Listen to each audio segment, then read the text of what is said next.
Bismillahirrahmanirrahim. Assalamualaikum warahmatullahi wabarakatuh. Asyhadu an la ilaha illallah wahdahu la syarikalah wa asyhadu anna Muhammadan abduhu wa rasuluhu la nabiyya ba'dah. Allahumma ya muallima Ibrahim wa Musa 'allimna wa ya mufahhima Sulaiman fahimna. Allahumma 'allimna ma yanfa'una wanfa'na bima 'allamtana warzuqna al-'amala bima 'allamtana wa zidna 'ilman ya karim. Hadirin jamaah salat maghrib Masjid Al-Ikhlas yang dimuliakan Allah Subhanahu wa taala. Alhamdulillah wa syukurillah, kita memuji Allah Subhanahu wa taala dan kita bersyukur kepada Allah Subhanahu wa taala atas limpahan rahmat serta karunia dan nikmat yang Allah Subhanahu wa taala berikan kepada kita, sehingga Allah masih memberikan kepada kita kesempatan untuk sama-sama hadir di masjid yang Allah berkahi ini dalam rangka melaksanakan ibadah salat berjamaah, kemudian dilanjutkan dengan kegiatan amalan soleh dan menambah pundi-pundi keimanan dan amalan-amalan kebaikan kita, serta sedikit banyaknya menambah wawasan ilmu pengetahuan kita di dalam agama Islam. Semoga Allah Subhanahu wa taala mencatat kebaikan yang kita lakukan pada saat sekarang ini.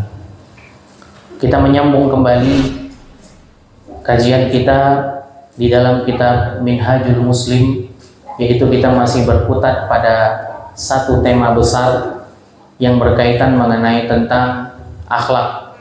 Nah, pada pertemuan kali ini kita membahas pada bab akhlak di pasal yang keempat, yaitu pembahasan mengenai tentang fi khalqil adli wal i'tidal, yaitu artinya adalah akhlak adil dan pertengahan.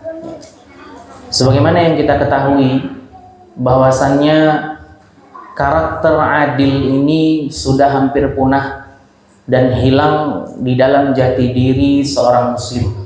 Bahkan nyaris tidak ada keadilan dan sifat pertengahan yang ada di dalam diri-diri mereka, di mana seharusnya seorang muslim itu mampu untuk bersikap adil dan melakukan perbuatan keadilan, bersikap yang tengah-tengah ya, ketika dia berada di masyarakat ataupun ketika seseorang memberikan sebuah hukum ya. Syekh Abu Bakar Al-Jazairi mengatakan dalam kitab Minhajul Muslim, al-muslimu yara annal adla bima'nahul am, yaitu seorang muslim itu harus mengetahui bahwasannya adil itu maknanya secara umum artinya adalah pertengahan ya. Kalau di dalam istilah bahasa Arab disebut dengan i'tidal ataupun tawassut ya. Jadi nggak condong ke kiri dan juga tidak condong ke kanan ya.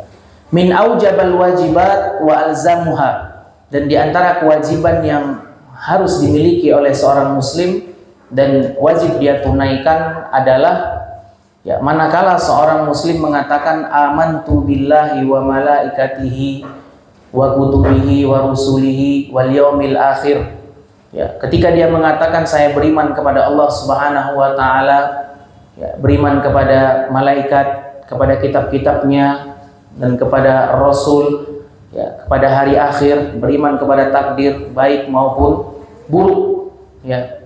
Maka hal ini termaktub dalam sebuah ayat di mana Allah Subhanahu wa taala katakan dalam Al-Qur'an, innallaha ya'muru bil adli wal ihsan wa ita'i dzil qurba.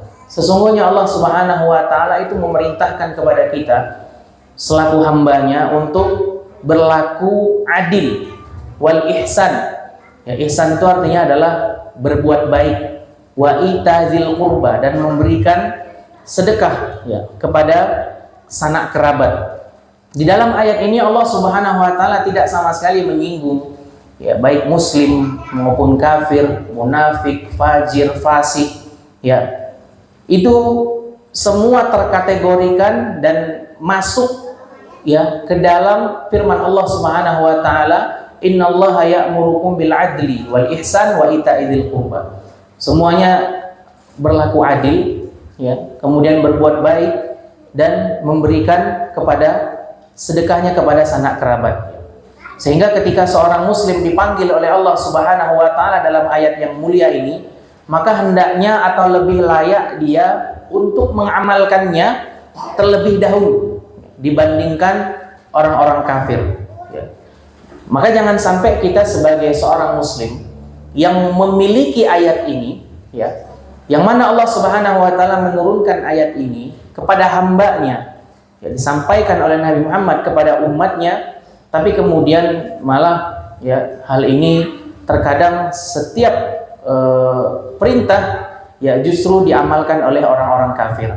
Yang seharusnya dia seorang muslim mengamalkan lebih utama di sisi Al-Quran, ya, untuk berbuat adil, berbuat ihsan, ya, memberi kepada sanak kerabat, ya, sedekah dan seterusnya, ya, tapi kadang-kadang, ya, orang-orang kafir, ya, di mana mereka lebih duluan untuk mengamalkannya. Ya, contoh sederhana misalnya dalam masalah kebersihan, ya, dengan jelas dan dengan gamblang, ya, Allah Subhanahu wa taala dan Rasul yang menjelaskan bahwasannya kebersihan itu adalah bagian dari iman. Dalam sebuah hadis disebutkan at-tahuru syatrul iman. Kebersihan itu adalah bagian dari iman, ya. Termasuk hal kebersihan ini termasuk bagian di antara keindahan. Innallaha jamilun wa yuhibbul jamal, dan Allah itu indah, ya, menyukai keindahan. Sehingga seorang muslim itu harus bersih, ya. Dia enak dipandang dan mampu menjaga penampilannya, mampu menjaga keindahannya, ya, kemudian dia harum, ya, dan itu semua termaktub, ya, di dalam redaksi Al-Quran dan Sunnah. Namun terkadang seorang muslim bahkan lupa akan hal tersebut, dan ini bagian dari perintah Allah Subhanahu wa taala, ya. Maka ketika seorang muslim mendengarkan ayat yang seharusnya untuk dia, ya, Allah menurunkan ayat itu untuk kita, ya, maka hendaklah kita melaksanakannya dan tidak mengabaikan dari firman Allah Subhanahu wa taala tersebut. Allah berfirman dalam Al-Qur'an, wa aqsitu innallaha yuhibbul muqsitin, dan hendaklah kalian bersikap pertengahan, artinya adalah adil. Sesungguhnya Allah Subhanahu wa taala menyukai orang-orang yang bersikap pertengahan atau adil. Dan tentu saja adil ini diperintahkan oleh Allah Subhanahu wa taala dalam semua aspek kehidupan kita. Ya, dalam bab masalah ucapan kita disuruh adil, dalam bab masalah perbuatan kita juga disuruh adil. Ya, bahkan semua aspek kehidupan muslim baik ucapan maupun perbuatan disuruh untuk melakukan perbuatan yang adil. Dalam ayat yang lain Allah Subhanahu wa taala berfirman, "Wa idza qultum fa'dilu walau kana dza qurba." Dan jikalau kalian mengeluarkan ucapan atau perkataan fa'dilu, maka berlakulah adil. Walau kana dza qurba, meskipun itu adalah orang yang terdekat kita atau karib kerabat kita. Ya. Meskipun itu kadang orang terdekat kita atau karib kerabat kita.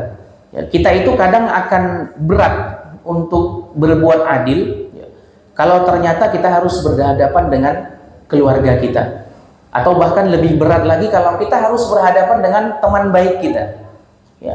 Bahkan lebih berat lagi kalau kita harus berhadapan dengan orang-orang yang kita sayangi misalnya, atau mungkin orang-orang yang kita cintai, ya. Makanya lihatlah Nabi Muhammad SAW, beliau adalah seorang yang sangat adil dan luar biasa.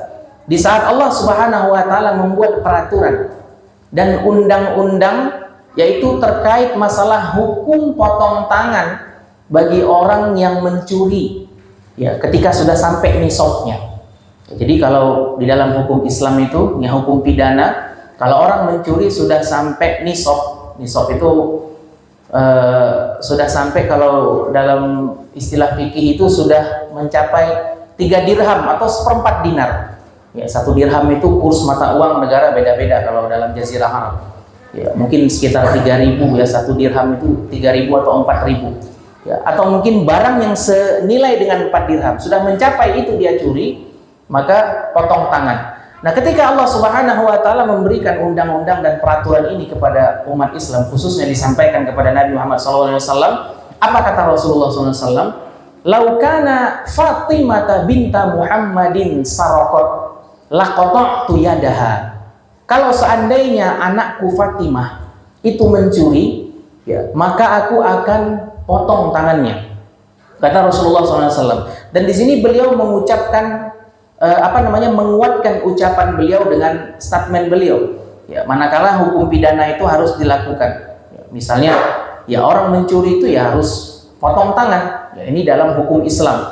Ada orang yang berzina, ya, seorang yang sudah menikah tapi selingkuh atau mungkin dia berzina, maka hukumnya adalah hukum rajam. Ya, dilempari pakai batu kemudian sampai meninggal. Atau mungkin orang yang membunuh, ya, dengan sengaja, ya, maka hukumnya adalah dibunuh juga, sebagaimana yang Allah paparkan penjelasan di dalam Al-Quran. Ya. Dan di sini Nabi Muhammad SAW menguatkan statement beliau, kalau seandainya anakku Fatimah mencuri, laqata'tu yadaha, maka aku akan potong juga tangannya. Ya, maka akulah orang yang pertama yang akan memotong tangan putriku sendiri. Dan ini beliau menguatkan hujahnya sendiri. Sehingga dalam bab masalah adil itu sederhana sebenarnya. Ya, tidak condong ke kiri dan juga tidak condong ke kanan, nggak condong kepada keluarga, pada orang lain. Ya. Ya, kalau kita sudah menentukan sebuah hukum, manakala sikap seorang muslim ya itu adalah senantiasa untuk menegakkan keadilan. Allah berfirman dalam Al-Quran, "Innallaha ya'murukum an tu'addul amanat." Sesungguhnya Allah Subhanahu wa taala memerintahkan kepada kita antu adul amanat, yaitu menunaikan amanah. Oleh karenanya jamaah yang dimuliakan Allah Subhanahu wa taala, amanat itu sangat berat sekali. Ya, enggak gampang. Semuanya amanah dalam kehidupan kita. Apa yang tidak amanah? Semuanya amanah dalam kehidupan kita. Ya, pekerjaan kita adalah amanah. Ya, anak adalah amanah. Kemudian istri adalah amanah, bahkan pakaian yang kita pakai sekarang ini juga adalah amanah dari Allah Subhanahu wa taala.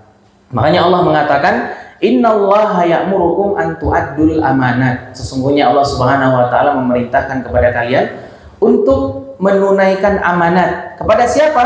Ila ahliha, yaitu tunaikan amanah kepada ahliha, yaitu kepada keluarga kita. Kemudian Allah mengatakan dalam sambungan ayat tadi, wa idza hakamtum bainan nas fahkum wa idza hakamtum bainan nas an tahkumu bil adli. Jikalau kalian berhukum, menegakkan sebuah hukum di tengah-tengah manusia, ya, an tahkumu bil adli, hendaklah kalian menegakkan hukum yang adil. Dan sebagaimana yang kita katakan tadi, bahwasannya adil itu sangat sederhana sekali, ya, nggak condong ke kiri, nggak condong ke kanan, ya. Adil itu adalah sesuai dengan apa yang seorang putuskan. Dia nggak tengok kanan dan kiri, nggak lihat siapa orangnya, dan nggak lihat juga membawa uang berapa. Ya, maka Allah Subhanahu wa taala kemudian berfirman, "Antahkumu bil adli", hendaklah kalian berbuat adil. Ya. Kemudian walihada ya'dilul muslim fi qawlihi wa hukmihi. Maka inilah gambaran dari seorang muslim, ya, dalam dia memberikan keadilan dalam ucapan maupun perbuatannya. Ya, wa yataharral 'adlu fi kulli sya'nihi hatta yakunul 'adlu khuluqan lahu. Ya, maka seorang itu harus memiliki keadilan dalam bab-bab yang akan dia lalui. Ya, misalnya seseorang terjerat dalam sebuah masalah, atau misalnya seseorang terjerat dalam sebuah kasus, hatta yakunu khuluqan lahu, sampailah kepadanya menjadi kepribadian akhlak yang baik sehingga seseorang bisa menegakkan keadilan dalam kehidupannya. Ya, kalau seseorang sudah terbiasa dia menegakkan keadilannya, maka akan terbentuk sebuah kepribadian kalau orang ini adil. Ya, orang sudah terbiasa menegakkan keadilan, maka orang akan memandang, oh, orang ini pasti adalah orang yang adil. Ya. Dan ini diantara salah satu sifat yang agung yang dimiliki oleh seseorang. Makanya tidak bisa dipisahkan antara keadilan dengan akhlak. Kalau seseorang itu, ya, meskipun dia baik misalnya, tapi dia tidak adil, ya, dalam menetapkan sebuah hukum, ya, makanya orang akan bilang, ya, ini kayaknya orangnya tidak adil. Maka akan mempengaruhi bagian dari sifat dan akhlak yang ada pada diri seseorang. Fatasduru anhu aqwaluhu wa a'maluhu adilatan ba'idatun minal haifi wa dhulmi wal jur. Jadi ketika seseorang itu mengeluarkan ucapan, statement, ya, ataupun beramal, maka hendaklah dia jangan sampai jauh daripada keadilan. Kalau kita menyikapi kondisi hari ini, yaitu masya Allah ya, teknologi itu kadang menjadi fitnah di akhir zaman. Semua informasi kita bisa baca dan kita bisa melihat di platform media apapun ya, Instagram, ada itu Facebook, ada Twitter, ada WhatsApp dan yang lain-lain. Ya. Kadang si fulan membuat statement tertentu, ya. Si A buat statement, si B buat statement, buat status. Yang terkadang status di antara ini adalah tokoh-tokoh, ya, tokoh agama, ya, saling menyindir antara satu dengan yang lain. Bahkan kita sebagai orang awam membaca, seakan-akan ada yang kontra di antara statement-statement yang terdapat di dalam media sosial tersebut.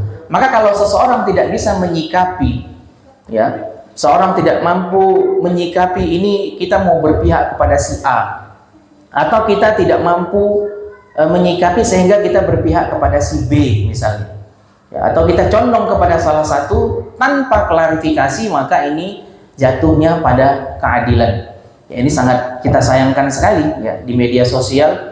Ya, kita sebagai orang yang tidak tahu apa-apa, terkadang orang membaca ya, di mana para pemuka-pemuka agama ya buat statement di media sosial, seakan-akan itu kontra antara satu dengan yang lain, saling sindir antara satu dengan yang lain, sehingga ketika orang awam baca ya, dia berpihak kepada salah satu ini tanpa adanya klarifikasi di antara kedua belah pihak. Maka ini sama saja disebut dengan ketidakadilan kita dalam bersikap. Nah, itulah fitnah di antara salah satu teknologi yang ada di akhir zaman seperti ini. Ya, jadi sehingga keadilan itu salah satu di antara buah ya bagi seseorang kalau ada pada dirinya.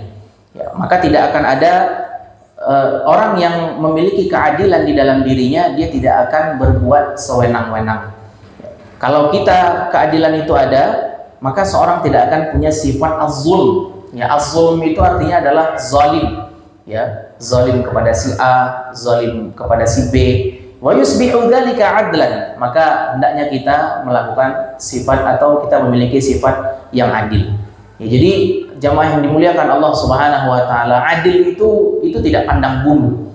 Ya, ketika dia berbuat salah, ya, maka kita tentukan salah. Ya, meskipun seandainya yang berbuat salah itu adalah seorang ustadz misalnya, seorang guru, ya, seorang imam, ya, kalau dia salah kita katakan salah. Makanya para imam, orang-orang terdahulu itu, para ulama itu subhanallah ya, yang mereka menegakkan akan hal ini. Ya, sampai hari ini keberkahan ilmu yang mereka berikan itu masih ada. Bahkan Imam Syafi'i rahimahullahu taala itu mengatakan kepada Imam Ahmad, ya. Kita tahu Imam Syafi'i ini adalah gurunya Imam Ahmad rahimahullahu taala, di mana Imam Syafi'i mengatakan sebagai bentuk ketawadhuannya kepada Imam Ahmad. Apa kata Imam Syafi'i? Wahai Imam Ahmad, jika engkau menemukan hadis yang sahih, maka tolong kabarkan kepadaku. Padahal kita tahu Imam Syafi'i rahimahullahu taala adalah nasirus sunnah, yaitu penolong sunnah, orang yang menegakkan sunnah. Ya, Imam Syafi'i itu adalah gudangnya hadis, tapi dia tetap mengatakan kepada Imam Ahmad bin Hanbal, ya, sebagai salah seorang ulama yang terkenal dengan keilmuannya ya dalam fikih ya maupun hadis, ya, Imam Syafi'i mengatakan, jika engkau menemukan hadis yang sahih, maka katakanlah kepadaku. Jadi kadang kalau ada guru atau siapapun ya, itu diingatkan ya, hatta itu gurunya sendiri, sehingga tugas kita adalah berbuat adil kepada siapapun. Makanya fenomena keadilan yang ada di hari ini, bagaimana kita bisa bersikap terhadap isu-isu yang beredar, ya, apalagi kabar burung yang belum jelas. Ya. Bagaimana sikap kita untuk menentukan langkahnya? Ya. Syekh Abu Bakar Al-Jazairi mengatakan, la yamilu bihi hawan wala tajrifu syahwatan awid dunya. Ya, tidak boleh seseorang itu mengikuti hawa nafsunya. Ya, seseorang tidak boleh condong ke kiri, ya, condong ke kanan. Ya, dalam menetapkan sebuah hukum, tidak boleh seseorang itu mengikuti hawa nafsunya, apalagi ketika dia menginginkan dunia. Ya, maka itu tidak boleh. Ya, misal seorang hakim yang menentukan hukumnya, tapi kemudian ada syahwat atau ada bagian dari dunia yang bisa diambil ketika dia menetapkan sebuah hukum, maka dia condong kepada yang salah. Dan standar seseorang itu ketika dia meraih keadilan atau meraih sifat yang adil, manakala ketika dia dihadapkan di dalam sebuah kasus dan dia mampu untuk membela si A atau dia mampu untuk membela si B, kemudian dia dikuatkan dengan dengan keadilan yang dia miliki, ya, maka inilah orang yang disebut oleh Allah Subhanahu wa taala, wa aqsitu innallaha yuhibbul muqsitin, dan hendaklah kalian bersikap adil, sesungguhnya Allah Subhanahu wa taala mencintai orang-orang yang memiliki sikap muqsitin. Muqsitin itu artinya adalah pertengahan. Wa yustaujabu mahabbatallahi wa ridwanihi wa karamatihi wa in'amih. Maka sudah menjadi kewajiban Allah Subhanahu wa taala, ya, untuk bagi mereka yang melakukan perbuatan adil, dia akan mendapatkan kecintaan Allah dan keridhaan Allah dan karamah dari Allah Subhanahu wa taala, juga nikmat-nikmat dari Allah Subhanahu wa taala.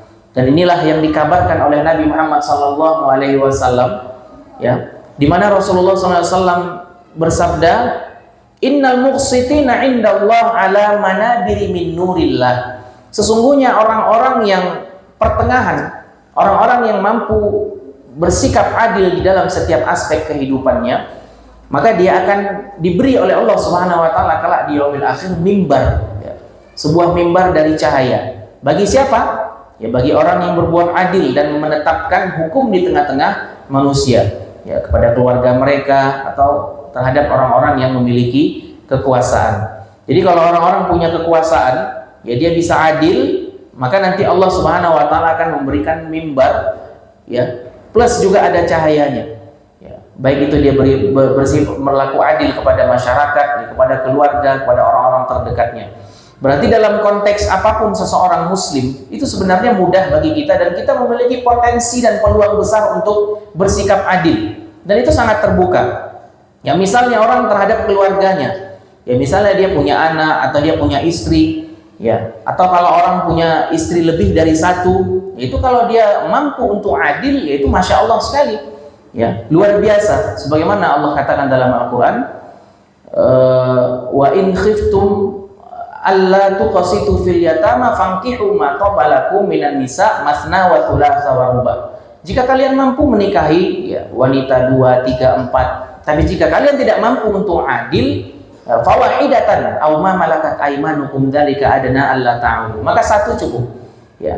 Bahkan Nabi Muhammad SAW itu menyebutkan keutamaan orang yang adil, ya. Sebagaimana di dalam sebuah hadis disebutkan ada 7 golongan, di mana 7 golongan ini kelak nanti di hari kiamat dia akan mendapatkan naungan dari Allah Subhanahu wa taala, di mana tidak ada naungan kecuali naungan Allah Subhanahu wa taala. Sab'atun yudhilluhumullahu yauma la dhilla illa dhilluh. Ada 7 golongan yang nanti di hari kiamat dia akan mendapatkan naungan Allah, di mana tidak ada naungan kecuali naungan Allah Subhanahu wa taala. Nabi kita yang mulia Muhammad SAW bersabda, siapa 7 golongan itu? Imamun adil, yaitu adalah seorang imam yang adil. Dan imam di sini dalam bab apapun, ya. Sehingga Nabi mengatakan kullukum ra'in wa kullukum mas'ulun an ra'iyatihi. Setiap kalian adalah pemimpin dan setiap kalian akan dimintai pertanggungjawabannya dari apa yang kita pimpin. Ya, setiap kita akan dimintai pertanggungjawabannya dari apa yang kita pimpin, kata Nabi Muhammad SAW. Jadi kita semua ini adalah amir, kita semua adalah imam, kita semua adalah pemimpin. Ya, tentu dengan masing-masing kapasitas yang kita miliki. Yang mungkin ruang lingkupnya sebagai kepala keluarga, berarti kita laki-laki adalah imam, pemimpin di tengah keluarga kita. Bagaimana kita bisa mendidik anak-anak dan mendidik istri kita dengan baik, ya. Kalau kita sebagai ketua takmir masjid atau bahasa sekarangnya ketua DKM, ya berarti itu lebih besar lagi tanggung jawabnya. Ya, dia harus memimpin bagaimana bisa memakmurkan masjid-masjid Allah Subhanahu wa taala. Bagaimana masjid itu bisa berjalan dengan adil. Kalau tingkatannya lebih tinggi, ya ada yang disebut dengan RT misalnya. Ya, maka RT ini dia membawahi dari ya bawahannya seperti rumah tangga yang ada. Ada yang disebut dengan RW. Ya, setelah itu nanti ada kepala desa, ada nanti bupati, ya ada wali kota, gubernur, sampai ke presiden. Jadi jangan dikira jamaah yang dimuliakan Allah Subhanahu wa taala, orang diberikan amanah itu nikmat. Ya. Semua Allah akan tanyakan pertanggungjawabannya kelak di yaumil akhir. Kalau semakin besar amanah yang kita emban, ya, maka akan semakin besar juga pertanggungjawaban kita di hadapan Allah Subhanahu wa taala. Akan semakin besar ya pertanyaannya nanti dari Allah Subhanahu wa taala. Betapa banyak orang zaman sekarang yaitu berminat dan sangat tertarik untuk menjadi berlomba-lomba bahkan untuk menjadi misalnya wali kota ya, atau misalnya dia berlomba-lomba untuk menjadi gubernur ya, pemimpin ya, bahkan orang-orang yang kita sebut dengan istilah ya di dalam parlemen ya, di dalam kepemerintahan ya, ini orang berlomba-lomba untuk ya menjadi orang yang terdepan, padahal kita tahu ini besar pertanggungjawabannya. Ya, RT saja itu sudah besar pertanggungjawabannya. Jangankan RT, kepala rumah tangga aja itu sudah besar tanggung jawabnya di hadapan Allah. Ya, apakah kita mampu mendidik anak-anak kita mengarahkannya kepada kebaikan, apa justru kita biarkan dia kepada keburukan? Ya, itu akan kita pertanggungjawabkan. Ya, bagaimana kita satu masyarakat ini tanggung jawabnya diemban semua kepada kita. Maka kalau orang yang berada di atas sana, itu sebenarnya sangat besar sekali pertanggungjawabannya. Ya, dan tentu saja menu-menu seperti ini itu tidak disukai dulu oleh para sahabat. Ya, menu-menu seperti ini dulu tidak disukai oleh para sahabat. Ya, jadi artinya menjadi pemimpin, menjadi orang yang paling pertama yang mengemban sebuah amanah, yang dia minta sendiri dengan amanah ini, itu bukan obsesi. Apalagi orang yang memiliki ambisi yang sangat tinggi, ya untuk menjadi pemimpin misalnya. Maka hal ini tidak disukai oleh para sahabat. Termasuk diantaranya Umar bin Khattab radhiyallahu anhu dengan meninggalnya Abu Bakar As-Siddiq. Maka siapa yang berhak menggantikan Khulafaur Rasyidin setelah Abu Bakar As-Siddiq? Ya tidak ada orang yang paling mulia, yang paling saleh, yang paling zuhud, ya yang paling berhak untuk menggantikan Abu Bakar kecuali Umar. Tapi Umar menolak dengan lembut, bahkan menangis ketika dimusyawarahkan namanya menjadi pemimpin. Ya, pada akhirnya juga Umar bin Khattab melalui musyawarah ya beliau menjadi khalifah yang kita sangat mengetahui kesederhanaan beliau dan yang lain-lain.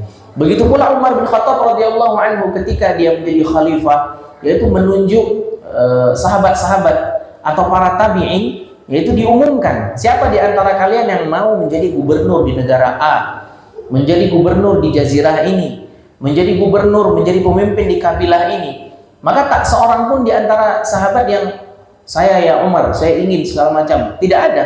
Ya, tidak ada. Karena apa? Karena mereka tahu itu berat tanggung jawabannya.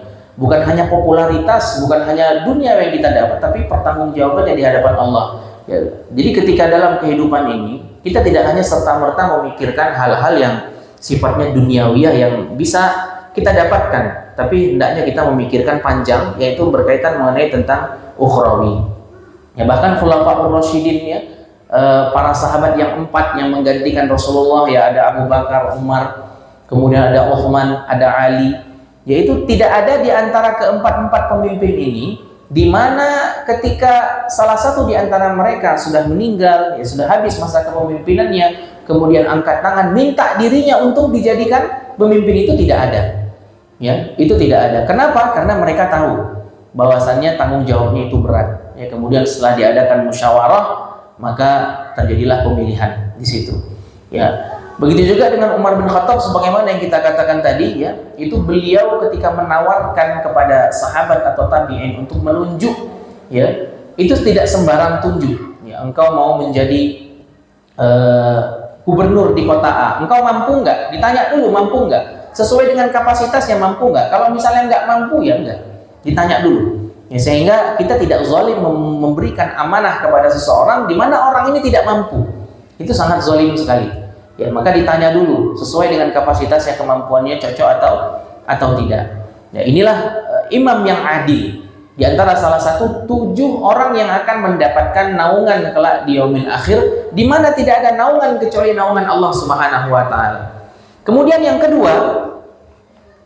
kedua adalah wasyabun nasya'a fi ibadatillah, seorang pemuda yang taat beribadah kepada Allah Subhanahu wa taala dan dia giat ya rajin beribadah kepada Allah Subhanahu wa taala, seorang pemuda. Ya, kenapa Nabi Muhammad SAW menyebutkan seorang pemuda? Karena memang faktanya ya seorang pemuda yang gemar untuk beribadah, taat kepada Allah, melaksanakan sholat berjamaah, bersedekah dan yang lain-lain itu sangat jarang. Ya, kenapa? Karena ada istilah-istilah khusus mumpung masih muda. Ya, bahkan dalam hadis yang lain Nabi menyebutkan wasyababaka qabla haramika. Hendaklah kalian menjaga masa muda sebelum datangnya masa tua. Nah, dalam konteks hadis ini bukan diarahkan kepada dunia. Maka kalau kita masih muda naik gunung dulu, nanti kalau udah tua nggak bisa naik gunung. Nggak ada. Ini bukan kaitannya dengan duniawi. Tapi maksudnya adalah selama kita masih muda, maka biasakan diri kita untuk mendekat kepada Allah Subhanahu wa taala, giat melakukan amalan ibadah, mendekat ke masjid-masjid Allah, melakukan kegiatan-kegiatan yang sifatnya ukhrawi, menghadiri kegiatan-kegiatan keagamaan, sehingga di masih muda kita seperti ini, ya itu nanti akan menjadi sebuah keistiqomahan ketika kita sudah tua. Ya, maka wasyabun ya nasya'a fi ibadatillah, ya di antara salah satu yang mendapatkan naungan Allah nanti adalah seorang pemuda ya yang dia taat dan gemar giat untuk beribadah kepada Allah Subhanahu wa taala di masa mudanya. Ya, ini kita bisa lihat fakta zaman sekarang. Ya, sebenarnya tidak ada salahnya juga. Ya, di mana orang yang banyak mendekat kepada Allah Subhanahu wa taala adalah ya orang-orang yang ya bahasa kitanya yang sudah tua, sudah lanjut usia, bahasa kasarnya yang sudah diintai-intai malaikat maut. Ya, padahal semua kita juga diintai oleh malaikat maut. Sudah tua, maka wajar dia ke masjid. Ya, karena udah tidak ada lagi kegiatan tambahan yang bisa dia lakukan, wajar dia memperbanyak ibadahnya. Ya, kalau juga udah tua nggak mau ke masjid, ya sudah cukup usia dia tidak mau ke masjid, tetap kekeh dalam duniawiyahnya, maka ini suatu hal yang sangat kebangetan bahasa kita. Ya, maka sangat dimuliakan sekali seorang pemuda yang dia memiliki jiwa yang kuat untuk dekat kepada Allah Subhanahu wa taala. Ini yang kedua. Kemudian yang ketiga, warajulun mu'allaqun qalbuhu fil masjid, yaitu seorang pemuda yang hatinya terpaut kepada masjid. Ya, dia memakmurkan masjid, misalnya dia beribadah di masjid, dia mengikuti kegiatan-kegiatan keagamaan, ya ikut kegiatan taklim dan yang lain-lain. Ya, intinya memakmurkan masjid dan hatinya terpaut apa-apa dengan masjid. Ya, bahkan dia lebih condong dari kegiatan-kegiatan kehidupannya itu lebih condong kepada kehidupan yang menghidupkan ukhrawinya, yaitu hal-hal yang sifatnya lebih condong kepada kegiatan akhiratnya. Ini yang ketiga. Kemudian yang keempat adalah warajulani tahabba fillahi ijtama'a alaihi wa tafarraqa alaihi, yaitu dua orang pemuda yang dia mencintai ya, antara satu dengan yang lainnya karena Allah, dan dia berkumpul karena Allah, dan dia juga berpisah karena Allah Subhanahu wa taala. Kemudian yang berikutnya warajulun da'athu imra'atun dzata mansabin wa jamalin faqala inni akhafullah, yaitu seorang lelaki yang ketika dipanggil oleh wanita yang memiliki kecantikan, zatu mansab, memiliki harta yang luar biasa, kaya raya, ya, kemudian wanita ini mengajaknya untuk melakukan perbuatan zina misalnya. Kemudian pemuda ini mengatakan inni akhafullah, sesungguhnya aku takut kepada Allah Subhanahu wa taala. Ya, maka orang yang seperti ini yang dia akan nanti mendapatkan naungan dari Allah Subhanahu wa taala di hari kiamat. Nah, ini sebagaimana yang kita temukan kisah di dalam surat Yusuf, ya, bagaimana Nabi Yusuf ya itu digoda oleh salah seorang istri penguasa, Zulaikha, ya, di mana di tempat yang tertentu tidak ada yang melihatnya masuk ke dalam lorong-lorong kamar, ya, diminta untuk berzina, ya. Maka Nabiullah Yusuf alaihissalam pada saat itu disebutkan oleh para ulama dihadirkan Nabi Ayub di hadapannya. Ruh Nabi Ayub itu dihadirkan sehingga karena Allah Subhanahu wa taala memberikan hidayah kepadanya, petunjuk, sehingga dia tidak mengiyakan ajakan dari Zulaikha tersebut, sehingga dia lari dan Akhirnya terjadilah penarikan dan seterusnya. Sebagaimana yang kita ketahui kisah dari Nabi Yusuf alaihissalam. Maka kalau ada wanita cantik ya yang dia memiliki harta ya kemudian dia mengajak seseorang untuk melakukan perbuatan zina, tidak ada yang melihat kecuali dia dan perempuan tersebut, ya pastinya Allah Subhanahu wa taala. Kemudian dia mengatakan sesungguhnya aku takut kepada Allah. Ya. Maka hal inilah yang dimaksud oleh Allah Subhanahu wa taala kalau akan mendapatkan naungan dari Allah Subhanahu wa taala. Wa rajulun tasaddaqa bi shadaqatin fa akhfaha hatta la ta'lam shimaluhu ma tunfiqu yaminuhu. Yaitu yang berikutnya adalah seorang yang bersedekah, ya. Seseorang yang bersedekah dengan tangan kanannya sehingga tangan kirinya tidak mengetahui. Nah, ini adalah sebuah kalimat kinayah, artinya seseorang memberi, tangan kirinya tidak mengetahui, artinya tidak ada yang mengetahui dari sedekah yang dia keluarkan ya kecuali Allah Subhanahu wa taala dan orang yang diberikannya sedekah. Kemudian yang berikutnya adalah warajulun dzikrullah khalian fafadat ainahu. Orang yang mendapatkan naungan dari Allah Subhanahu wa taala adalah mereka yang berzikir kepada Allah, berdoa kepada Allah di tengah gelapnya malam. Fafadat ainahu, kemudian dia meneteskan air mata, berlinang air matanya karena dia menyesali dari dosa-dosa yang dia lakukan. Baik jamaah yang dimuliakan Allah Subhanahu wa taala, ya kita lihat sekarang beberapa poin penting terkait dengan madzahiru katsiratin yatajalla fiha, yaitu yang berkaitan mengenai tentang aspek-aspek keadilan yang mungkin kita bisa tandai. Ya, di mana kita harus adil, dan ini sangat penting bagi kita. Posisi seorang muslim untuk berbuat adil yang pertama adalah al-adlu ma'allahi ta'ala, yaitu adil kepada Allah Subhanahu wa ta'ala. Apa yang dimaksud dengan adil kepada Allah Subhanahu wa ta'ala? Yaitu bi alla yusyrik ma'ahu fi ibadatihi wa sifatihi, yaitu janganlah seseorang mensekutukan Allah Subhanahu wa ta'ala atau menyembah atau mempercayai sesuatu ya yang bisa memberikan pertolongan kecuali Allah Subhanahu wa ta'ala. Ya, misal orang menyembah Allah dan juga dia mengagungkan tempat-tempat keramat misalnya, ini enggak adil. Ya Allah yang menciptakan dia, yang Allah meminta kepada dia, wa ma khalaqtul jinna wal insa illa liya'budun, tidaklah aku ciptakan jin dan manusia kecuali untuk beribadah kepadaku. Ya, kata Ibnu Abbas yang dimaksud dengan ayat ini adalah beribadah kepada Allah, yaitu mengesahkan Allah dalam hal ibadah. Ya, sehingga manakala kita terapkan kaidah-kaidah seperti ini dalam kehidupan kita, ya, itu salah satu di antara bentuk adilnya kita kepada Allah. Dan di antara bentuk adilnya kita kepada Allah Subhanahu wa taala dalam hal ibadah adalah salat. Ya, dalam salat. Mengapa dalam salat? Ya, taruhlah misalnya sekali kita melaksanakan salat itu kisaran waktunya 5 menit. Ya, dalam sehari semalam salat diperintahkan oleh Allah Subhanahu wa taala ada 5 kali. 5 menit dikali 5 berarti ada 25 menit, kita genapkan 30 menit. Sementara Allah berikan kepada kita dalam satu hari semalam itu 24 jam. Ya, berarti kita masih ada sisa waktu 23 jam setengah atau 23 jam 30 menit. Ya. Dan itu pun kita nggak mau melaksanakan sholat misalnya. Nah, itu istilah orang zaman sekarangnya itu kebangetan. Ya, Allah cuma minta waktu kita sedikit, ya nggak banyak-banyak. Ya, sehingga keadilan kita dalam bab ini nggak ada.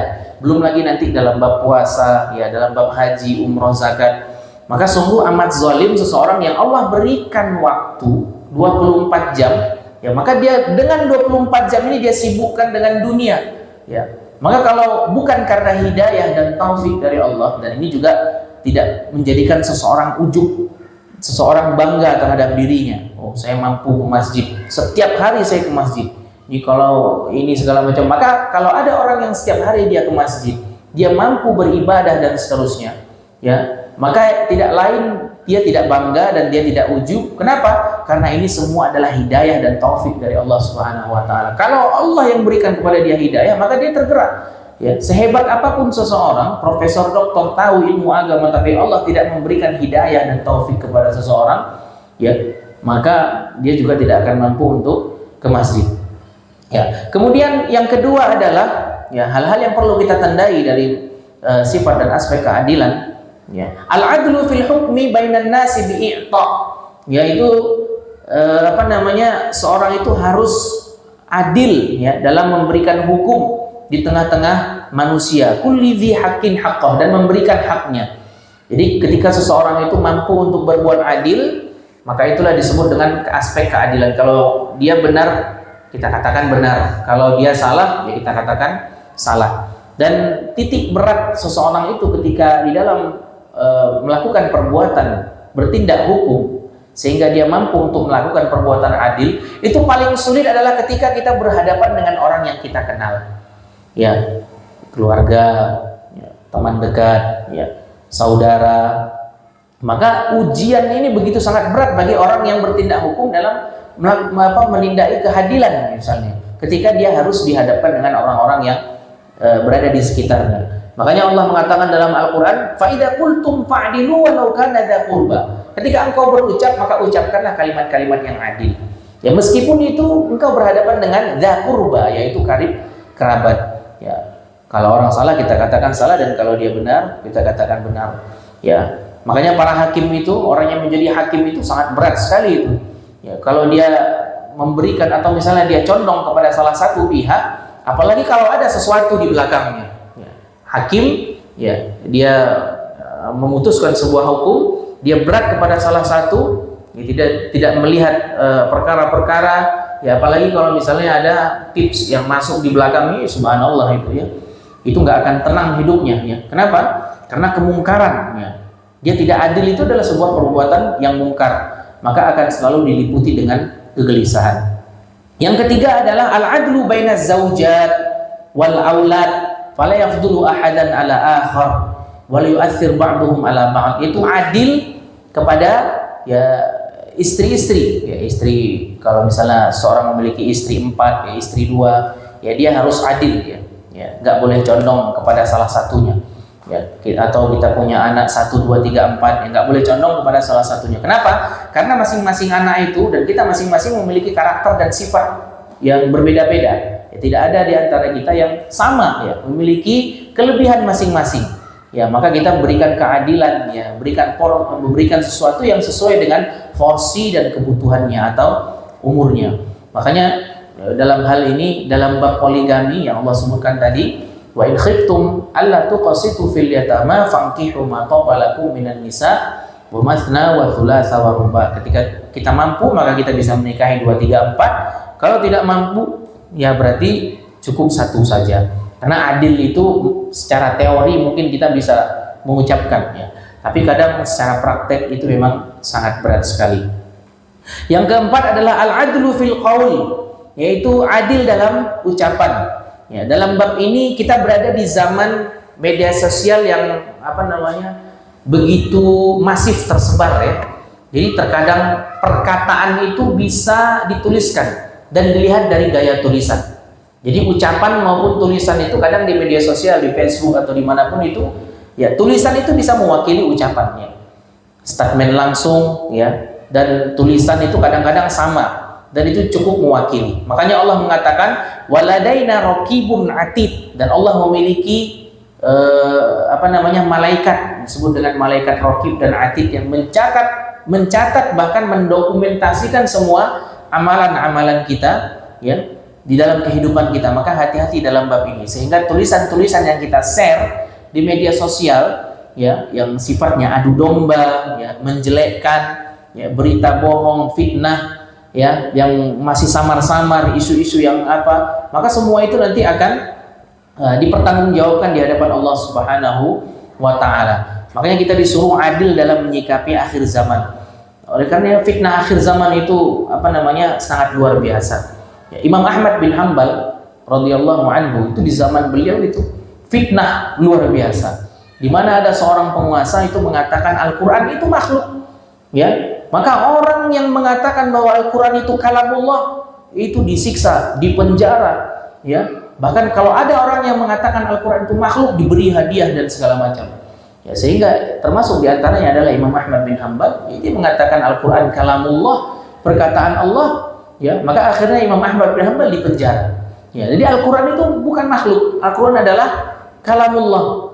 Ya, makanya orang yang mengatakan Al-Quran itu makhluk ini bagian dari kekufuran. ya ini kufur, ya. Maka jangan heran kalau ada zaman sekarang orang yang coba mempelintir dengan bahasa-bahasa, gaya-gaya bahasa filsafat, memutarbalikkan fakta, membuat kita berpikir, mengatakan Al-Quran ini adalah kalam Rasulullah, itu adalah hal yang biasa. Di zaman Imam Ahmad, Al-Quran dikatakan makhluk. Pemimpin zalim luar biasa. Yang mengatakan Al-Quran kalamullah disiksa di penjara. Yang mengatakan Al-Quran makhluk diberikan hadiah. Ya.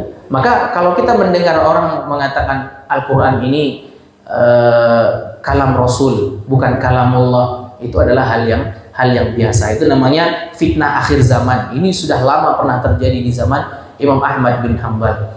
Ya, bagaimana di zaman beliau ya kezaliman ya sangat merajalela. Kemudian yang kelima ya adalah al-adlu fil mu'taqid fala yu'taqad ghairul haqqi was-sidq. Ya, adil dalam bab masalah ideologi dan keyakinan. Ya, maka seseorang di sini dituntut untuk melakukan perbuatan adil, ya khususnya dalam bab keyakinan, ibadah, tauhid ya kepada Allah Subhanahu wa taala. Ya, mengapa di sini kenapa sih orang selalu berdakwah tentang tauhid? Ya, tentang tauhid, bukankah kita orang Islam hanya beribadah kepada Allah Subhanahu wa taala? Ya, bukankah kita juga mengesahkan Allah? Ya, kan kita bukan orang kafir, kan kita bukan orang-orang non-muslim. Ya, kita orang Islam, kenapa kok gencar ibadah tauhid, dakwah tauhid, tauhid? Ya, kita ketahui bahwasanya tauhid adalah awal mula dakwahnya para rasul. Ya, dan para nabi ketika diutus oleh Allah Subhanahu wa taala, itu yang pertama kali mereka dakwahkan adalah tauhid, yaitu menyembah kepada Allah. Karena memang faktanya orang di zaman sekarang dia beribadah kepada Allah, sujud kepada Allah, percaya kepada Allah, tapi dia meminta pertolongan ya kepada sesuatu yang seakan-akan sesuatu tersebut mampu menolongnya, seperti jimat misalnya. Ya, maka kita lihat ada orang yang dia memiliki raja, ya ini dalam bahasa Arab disebut dengan tamimah. Dalam hadis disebut man 'allaqa tamimatan faqad asyraka. Barang siapa yang menggantungkan raja, jimat-jimat, tangkal-tangkal, maka sesungguhnya dia telah syirik. Ya, ini dia punya jimat, misalnya dia taruh di dompetnya, di kantongnya, di rumahnya, digantung di depan segala macam. Dia meyakini jimat yang dia miliki ini dia bisa menghindarkan dia dari mara bahaya. Ini kan masuk bagian dari kesyirikan. Nah, makanya kita zaman sekarang ini darurat tauhid. Ya, kenapa orang gencar mendakwahkan tauhid, tauhid, tauhid? Ya, itu isinya. Karena memang faktanya zaman sekarang orang darurat tauhid. Dia mengetahui hakikat dari tauhid, tapi untuk prakteknya susah. Ya, ketika seseorang mempercayai sesuatu yang bisa menolongnya, selain Allah Subhanahu wa taala, sebagaimana yang Allah katakan dalam surat Al-Fatihah, iyyaka na'budu wa iyyaka nasta'in. Kepada Engkaulah ya Allah kami menyembah dan kepada Engkaulah kami meminta pertolongan kepada Allah. Sehingga jimat itu bukan hanya ada di zaman sekarang dan ada di Indonesia. Di zaman Rasul pun sudah ada.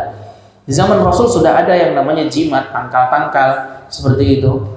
Ya, sehingga datanglah sebuah hadis, man 'allaqa tamimatan faqad asyraka. Barang siapa yang menggantungkan jimat atau tangkal-tangkal, maka termasuk bagian dari syirik, dan jatuhnya kita kepada hal-hal yang kita percaya ini mampu memberikan mudarat baik kepada kita dikhawatirkan untuk menjadi syirkun akbar, syirik besar. Wallahu ta'ala a'lam bissawab. Subhanakallahumma bihamdika asyhadu an la ilaha illa anta astaghfiruka wa atubu ilaik. Assalamualaikum warahmatullahi wabarakatuh.